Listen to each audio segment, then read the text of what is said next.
Знаете ли, че аз мога да ви кажа колко фирми са фалирали в момента в България, без да има пълна забрана на тютюнопушенето, и аз мога да направя следната връзка, че те са фалирали, защото не е въведена пълна забрана. 35 000 заведения бяха затворени. 30 000 работни места бяха закрити. Това са официални данни, са измислени от мен.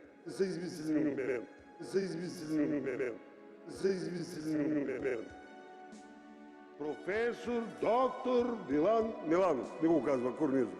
Освен това, уважаеми дами и господа, ако има 100 единици в тютюна никотин, то в патладжана, знаете, че ли има 120? Дайте да забрани производството на патладжани, да не идем патладжан.